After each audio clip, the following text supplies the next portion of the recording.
Hello, I'm Jeremy, and this is episode 7 of the 1A Auto Talking Tune Show. Today, I've replaced Dan with a clock, and I'm going to try and answer 15 of your questions in less than 10 minutes.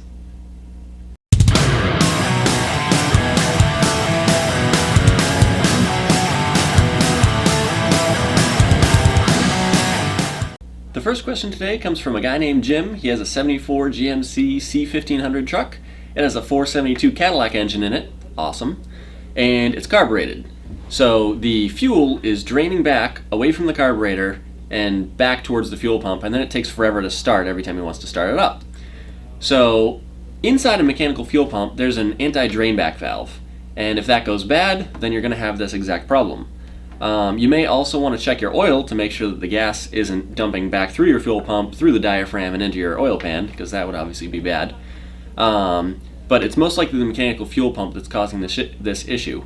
One way that you can kind of get around this and fix it in a cheap manner is you can buy an anti-drain back valve and just put it in the fuel line right after your fuel pump. And as long as your fuel pump is not damaged internally, like diaphragm-wise, then this anti-drain back valve will prevent the fuel from going back, and you basically won't have this problem anymore. They're fairly cheap to get. You can buy them online or at your probably local performance shop, and that is probably what I would do, unless of course you find that your mechanical fuel pump has failed internally and is dumping gas inside your oil pan. Then you absolutely have to replace your fuel pump.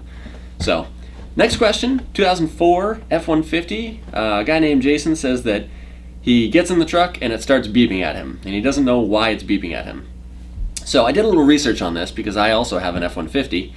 And I'm quite curious about what the issue is. And it turns out that if you have a airbag light on your dashboard in the instrument cluster that is burned out, the truck will beep at you. It's basically saying, hey, if you have an airbag issue, we won't be able to tell you because your airbag light is burned out. So we're going to beep at you and make it as annoying as possible until you fix it. So the way to sort this out is to turn your key into the run position. All the lights on the dashboard will light up. You can check to make sure there's an airbag light there, or if you don't see one, then it's probably burned out, and you just got to replace the bulb, and then you'll be good to go. Things will stop beeping. So definitely start there, and let us know how it works out. The next question is from a guy named Wade with a 2014 Subaru Forester. The dealer tells him that it is normal to use a quart of oil between every oil change, and he's wondering if this is normal. I would say it is. I'm not super familiar with 2014 Subaru Foresters, but I can tell you that many new cars do burn oil. Back in a previous life, I worked at a Cadillac dealer in the early 2000s, and they used to burn through a quart of oil every 1,000 miles. That was considered normal. And that was the North Star V8 engine. They were just oil burners for whatever reason. The piston rings gummed up, and it just burned oil. So certain engines burn, different amounts of oil. Some engines don't burn really any that's noticeable. But keep an eye on your oil levels in between oil changes. It's kind of the best thing that you can do. And if the dealer says it's normal, it might just be normal. One other thing that you can do is check on the Subaru forums and see if other people are having the same sort of experience. Because if you're having this sort of experience, most likely other people are doing the same. So check with your Subaru forums online because those guys are going to know Subarus for sure. Jim has a 2000 Volvo S70, and his rear windows only come halfway down. That's actually a safety feature because they don't want kids jumping out the windows or dogs or whatever. And he wants to modify his rear doors so that the windows go all the way down into the doors. Now, to me, this is a pretty awesome thing to want. It's also a ton of work to do. He's wondering how to do it, and I think the way to do it would probably be go get like a hot rod window regulator kit and pretty much scrap everything that's in the door right now and just get your basic hot rod window regulator kit. And first make sure the window will actually fit down into the door, because some rear doors, there's just physically not enough space for the whole window to go down into it. But if there is, then that hot rod window regulator kit will allow you to, make a custom window regulator system and get that window down in the door. It's going to be a ton of work. I don't know if the gain is worth it, but it sounds like a cool project. Take pictures, send them to me. I'd love to see it. Next question is from a guy named Al. He's got a 2002 Pontiac Bonneville that is banging in the rear when he hits a bump. First thing to look, is there anything in your trunk that's loose? Because sometimes a spare tire or something like that will make a ton of noise and you don't realize it, but it's kind of buried under the floor in your trunk and it's causing all this racket. So check that. Next, check your muffler hangers, because if your muffler hangers are broken, your muffler could be bouncing off the bottom of the car. Third thing is strut mounts. Strut mounts, when they go bad, they can occasionally make quite a bit of noise in the back when you're hitting bumps. So that is where I'd start. Check all three things. My guess is you're going to find the answer with one of those. Next question, I'm going to pronounce this name wrong, but Ismayan has a 2003 Nissan Altima, has airbag lights showing up, and wants to know what to do about it. The bad news is that the airbag lights are sort of a tough thing to diagnose, because most of the cheap scanners, like vehicle scanners that you can buy online, they don't actually have the ability to look at airbag systems. So you're sort of forced to go to a bigger shop or a dealer to get your airbag system checked out. There's unfortunately no real good way around it outside of buying a super expensive scanner. I wish I had a better answer for you. Unfortunately, I think you're going to need to take it to a shop, a big shop, or a dealer to get your car system diagnosed. Next question is from Ivan, 2009 Nissan Sentra. Did a tune-up, changed the oxygen sensor, but it's holding back a little when he steps on the gas. What could be wrong? So, my first instinct is that an oxygen sensor is probably not the issue. That wouldn't really cause a hesitation like you're talking about. But a vacuum leak could definitely do that, or maybe even a dirty mass airflow sensor. If it didn't do this problem before your tune-up, then it's probably not a dirty mass airflow sensor. But Nissan Sentras are kind of known for having finicky mass airflow sensors, so it may be worth cleaning that out just in case. Just consider it part of your tune-up if you haven't done it already. It's just good practice to clean it out. They sell special mass airflow sensor cleaner for that. Make sure you use that, don't use anything else.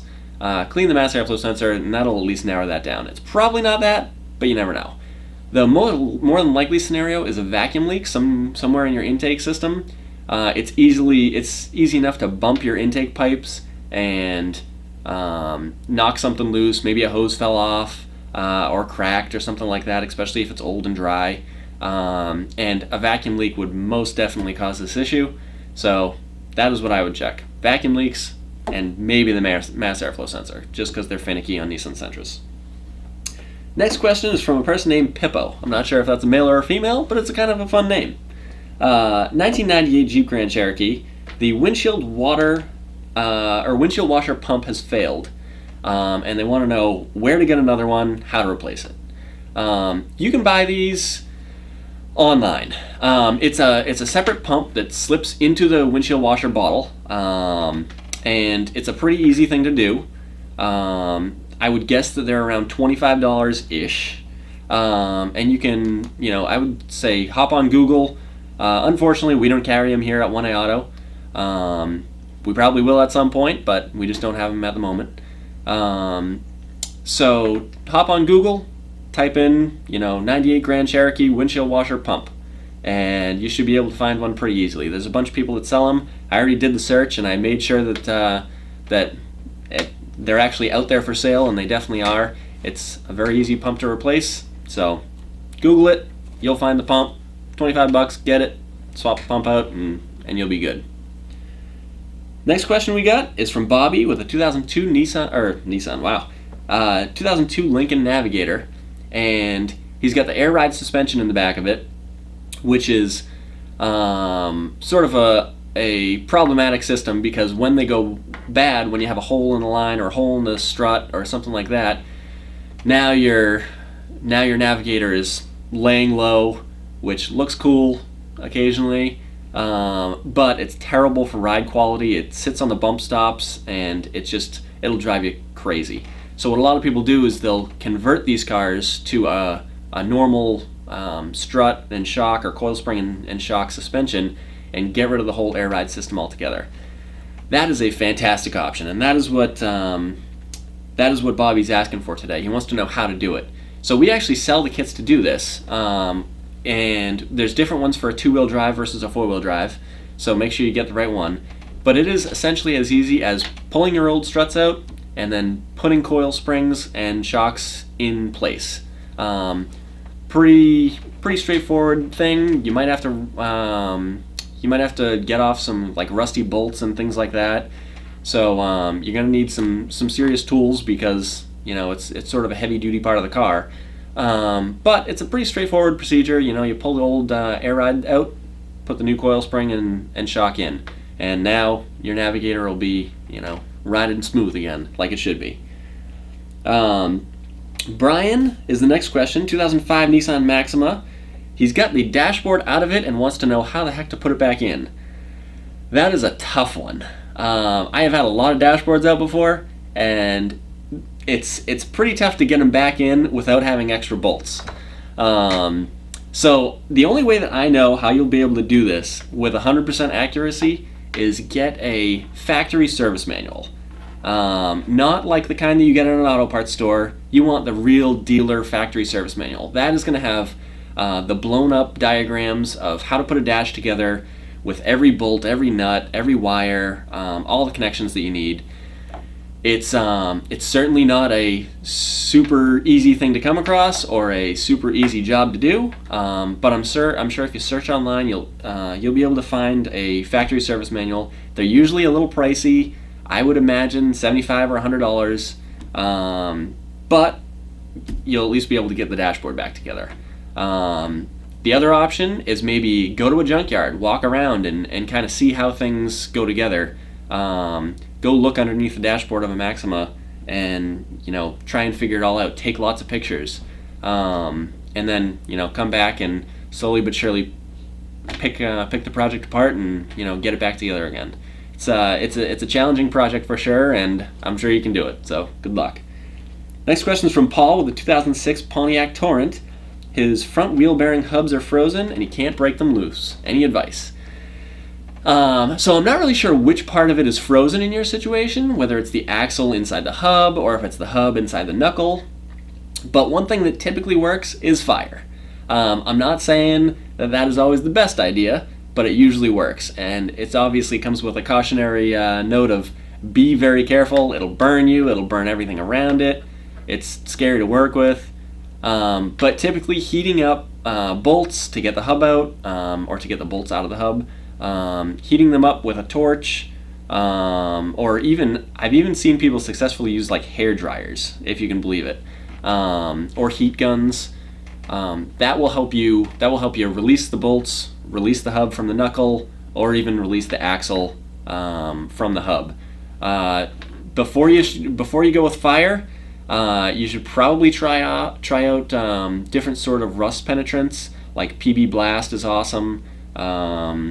There's a few other ones. There's some homemade concoctions that you can do with like transmission fluid or Marvel Mystery Oil. They're all great for doing things like this. Certainly soak everything as much as you can to try and loosen everything up. And worst case scenario is if you're a little timid about the fire, which I totally understand. I probably should be more timid about it. You can take the whole knuckle off, take the axle out of the transmission, bring the whole axle, knuckle, hub all to somebody with a press. They can throw it in the press and press the whole thing apart for you. It's way easier when you have a press. That's technically the right way to do it, but I know not everybody has a press. It's sort of an expensive it's an expensive thing that you use very infrequently, so it's not always very common. But any sort of local automotive shop would have that for you, and it'd probably be pretty cheap to have them do it for you. So again, I don't know, you got to kind of weigh out your options, see what's best for you. Certainly be careful with the fire if you go that route. All right. Next one is 2003 Jaguar S-Type, and he needs to replace 2 oxygen sensors and their upstream sensors. So he wanted to know, should he tackle this project, and which ones are the upstream sensors? So this is actually a fantastic question because O2 sensors are located all over the exhaust system. There can be, 4 sensors in one exhaust system, upstream, downstream, bank 1, bank 2, all this complicated jargon. And the way it all works is bank 1 is the exhaust pipe that has cylinder 1 in it. So find cylinder 1 on your engine, and you will find bank 1. That's where bank 1 is. So if it's a V6, you'll have bank 1 on one side of the engine, bank 2 on the other side. A 4-cylinder is only going to have bank 1. A V8 is going to have bank 1 and bank 2. And bank 1 is always where cylinder 1 is. So then upstream and downstream, upstream is before the catalytic converters, downstream is after the catalytic converters. So bank 1, sensor 2 would be the cylinder 1 side of the engine and behind the catalytic converter. Bank 1, sensor 1 would be cylinder 1 side of the engine in front of the catalytic converter. And it's the same thing for bank 2. So that's how you kind of find which sensor you need to replace. And as far as actually replacing them on a 2003 Jaguar S-Type, I've never worked on a 2003 Jaguar S-Type before. I've heard that they can not be pleasurable to work on, but I think it really depends on kind of the condition of the car, because if your car's not rusty and you're not in New England, for example, where everything is rusty and stuck, as long as you can get at the O2 sensors, you should be able to pull them out. They sell special O2 sensor sockets. We actually have them here at 1A Auto, and it'll make your job a lot easier. You can put the socket on, and you can put a lot of force on it with a big ratchet. The other option is getting a large wrench. So as long as you can fit the wrench in there, you should be able to replace the O2 sensor. The trick is, if everything is rusted, when you pull the O2 sensor out, sometimes it ruins all the threads in the exhaust pipe.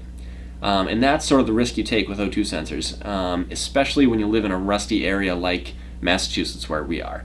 Pretty much every O2 sensor that you take out here rips all the threads out, and then you have to re-thread the O2 sensor bung, and it turns into kind of a giant project that should have taken 15 minutes, and now it's 3 hours. So it'll depend on where you're from, the condition of the car, maybe even the mileage of the car.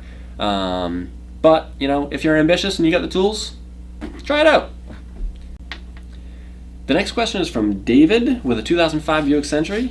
He has a lean code, so a check engine light that's telling him that the exhaust is reading lean, and his fuel pressure regulator is acting a little bit wonky. He's wondering, is it normal for the pressure to go up when he turns the car on, or should it be going down? Normally, if you turn the key on and you get the fuel pump turning on, you'll have your base fuel pressure, and then when you start the car, the vacuum will actually pull the pressure down slightly, 5 to 10 psi, like he mentioned in the question. That is strange that yours is going up, but I'm not sure how this system works on this specific car. I suppose it's possible that maybe this is a normal condition. Typically, if you have a lean code, the things that I find are most common causes of that problem are exhaust leaks that are near the O2 sensor. If you have an exhaust leak, there's extra air getting to the O2 sensor, and it's basically reading lean, even though the engine is running normally. It's being contaminated by outside air. The other thing is mass airflow sensors. If they're dirty or just not working properly, sometimes they can misread the amount of air going in the engine, cause it to run lean. Another problem would be vacuum leaks around the intake manifold. If you have a cracked hose, a cracked intake manifold, something like that, that would certainly cause a lean code as well. And of course, maybe it's just a bad O2 sensor. If the O2 sensor is stuck reading lean because it's damaged, then it's always going to read lean, and it's not your engine's problem, it's actually just a bad O2 sensor. So those are all things that you got to kind of work out. It's sort of a tougher thing to diagnose because there are so many factors involved. But I would probably check for the exhaust leaks, make sure the mass airflow sensor is working, look for vacuum leaks, and I'm not too sure about the regulator. I've never actually replaced a regulator for going bad before. I've worked on a million cars as a technician, and I've never seen a bad pressure regulator. I've seen them upgraded for performance reasons and things like that. But I've never actually seen one go bad, and it may just be my luck of the draw, I guess, but I would be more inclined to think it was one of these other issues on your Buick. The last question for today is from Lou with the 2003 Toyota Sequoia. He has a problem with his window with an anti-pinch feature, which is it prevents you from sticking your hand into the window and then pinching your fingers. The window is programmed to stop if it feels pressure. So his problem is he doesn't have his fingers in the window and the window's stopping. So typically when this happens, there's just too much resistance in the glass as it's pushing the window up, or maybe it's in the window regulator itself. And if it meets too much resistance, then it can't slide the window up. It assumes that there's something stuck in the window. So my recommendation would be make sure your glass is going up and down smoothly. Make sure your window regulator is lubricated. You can spray some silicone and some silicone lubricant in the window channels to make sure the window is sliding there nice and smoothly, and that should probably solve your problem. If not, you'll have to take apart the door panel or take off the door panel and make sure the window regulator is lubed, make sure that's all going smoothly. But it's almost always friction that causes these anti-pinch window issues. So remove all the friction and you'll probably fix your problem. And that's about it for episode 7 of the 1A Auto Talking Tune Show. Thanks for watching today. I'm not sure how I did with the clock here, but Dan will be back next week, and be sure to share the video, tell your friends, like the video, leave us a comment. We'll see you next time.